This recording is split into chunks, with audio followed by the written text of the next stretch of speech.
Hi, good morning everyone. Good morning for you and for all of us. Saya Om Sajiao, kita rekaman video belajar tentang ilmu kita, ilmu bahasa Inggris ya. Gitu. Prepare yourself and get ready. Kita akan segera mulai ya. Materi pertama kita akan membahas mengenai verb be. Verb be itu adalah banyak bagiannya ya. Verb be itu kalau di dalam kalimat dengan menggunakan I, he, she, it, you, we are, itu verb be itu digunakan untuk penghubung antara subjek dan kata benda, subjek dan noun. Kemudian verb be itu kita pakai untuk penghubung antara subjek dan adjektif, bisa juga untuk keterangan tempat ya, seperti misalnya berada di at office, in my bedroom, in a kitchen, dan lain-lain ya. Nah, itu seperti itu. Oke. Nah, subjek di dalam bahasa Inggris itu kita tahu ada I, they, we, you, he, she, it. Nah, itu yang akan kita pasangkan dengan be-nya. Ya, untuk dalam hal ini be present yang akan kita pakai. I am, he is, she is, it is, you are, we are, they are. Nah, seperti itu ya. Itu verb be untuk present ya. I am, you are, we are, they are, he is, she is, it is. Kemudian verb be yang kata kerja bentuk kedua, verb be yang in the past adalah was dan were. Was dan were. I was, he was, she was, it was, you were, we were, they were. Seperti itu ya. Kemudian ketika dia verb be yang past participle adalah been. Nah, been itu tidak bisa berdiri sendiri been. Dia nanti akan mendapatkan tambahan have been, has been, atau had been. Ketika di dalam bentuk future perfect dia akan menjadi will have been. Seperti itu. Will have been. Nah, nanti be itu akan juga bisa menjadi being, bisa menjadi being, bisa menjadi been, bisa menjadi to be, bisa menjadi be. Seperti itu ya. Oke. Misalnya kita bilang dia rupawan. Berarti kan adjektif rupawan itu kan adjektif kata sifat. Berarti he is good looking. She is good looking. Nah, seperti itu. Misalnya mereka dulu kaya. Mereka dulu kaya. They were rich. They were rich. Berarti kan dia menghubungkan adjektif dan subjek. Misalnya dia tadi di dapur. Berarti kan keterangan tempat. Kita masukkan she was in the kitchen. Nah, gitu ya. Misalnya saya tadi berada di gudang. I was in the warehouse. I was in the warehouse. Nah, seperti itu ya. Nah, kemudian yaitu banyak hal ya. Adjektif itu kita harus tahu kata sifat itu seperti clean, seperti tadi rich, good looking, interesting, menarik, itu ya. Apalagi important, penting, expensive, mahal, good, bagus, bad, buruk, dan lain-lain ya. Nah, itu kata sifat. Berarti ingat menggunakan be. Misalkan kita berbicara profesi, misalnya leader. Kategorinya adalah kata benda, noun ya. Profesi, kita ambil 3 profesi: leader, police, sama teacher. Berarti dalam hal ini penyambung antara subjek dan kata benda itu dengan menggunakan verb be, sambungan di tengahnya ya. Oke, misalnya dia adalah pemimpin, he is a leader. Dia adalah polisi, he is a police, he is a policeman, bisa juga. Dia adalah guru saya, he is my teacher. Nah, seperti itu ya. Kemudian be bisa dipergunakan untuk tense, present continuous, dan present atau present progressive. Present continuous itu sama dengan present progressive ya.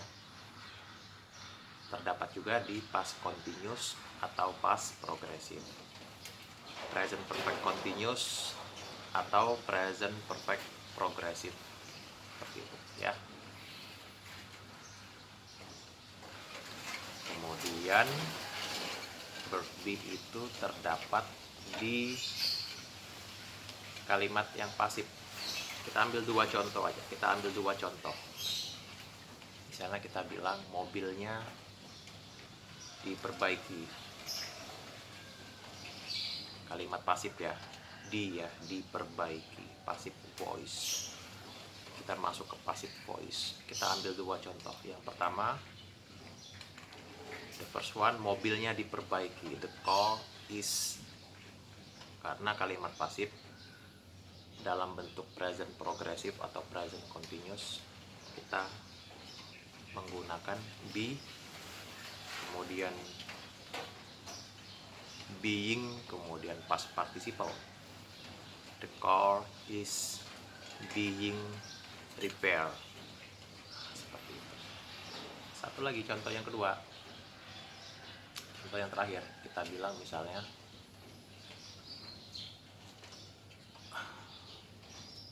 materi bahasa Inggris sedang dijelaskan. Kembali lagi kita mempergunakan be, kita mempergunakan being, kita mempergunakan explain. The English lesson is being explained. Nah, seperti itu ya. Mungkin materi terakhir kita masuk ke there is, there are. There is untuk menyatakan ada sebuah, there are untuk menyatakan ada lebih dari satu objek. Kita ambil satu contoh, misalnya person, people. Person, satu orang, people, orang lebih dari satu. There is a person. There is a man. There is a boy. There is a woman. There is a girl. Kita masuk ke materi there is, there are. Tentunya ada lagi sambungan dengan be-nya ya, gitu ya. Itu seperti itu. There is a person. Ketika ada 2 orang, there are 2 people. Gitu, seperti itu. Misalkan rumah, ada 1 rumah, there is a house. There is 1 house. Gitu. Ada 5 rumah. Bukan there is kita pakai, there are yang kita pakai. There are 5 houses.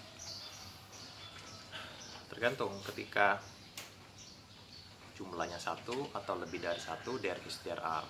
Tapi ketika jumlahnya sedikit, kita mempergunakan a few. Gitu. Ada juga pembahasan mengenai few. Kalau a few itu untuk sedikit, gitu ya. Misalnya there are a few people, there are a few houses, there are a few cars. Nah, seperti itu. Kita harus tahu bahwa apa yang disebut dengan countable atau uncountable noun, benda yang bisa dihitung, itu countable noun. Ya, people, house, car, itu few. Berarti sedikit, ada sedikit ya.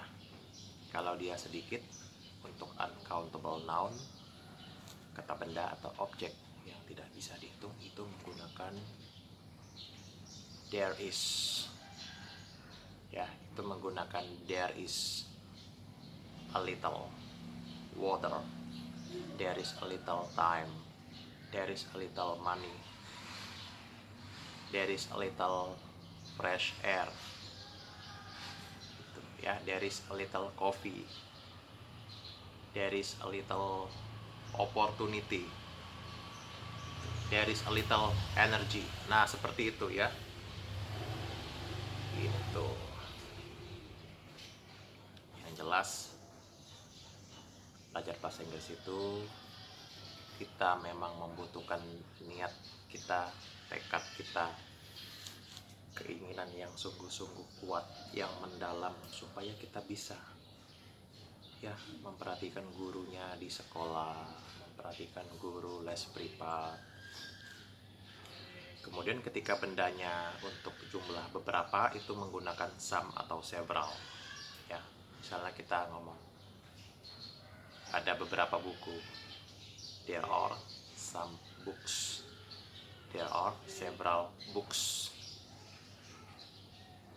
Kalau dia cukup, enough dulu baru kata benda, there are enough books.